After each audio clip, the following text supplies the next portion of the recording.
Hello everybody and welcome. In this video I'm going to answer the question: how do you know if your SOUNDCORE Boom 3i are charging?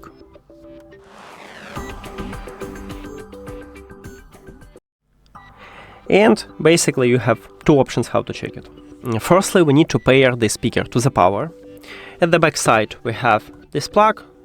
You need to open it, and here is USB-C port. Connect USB-C cable right at this port.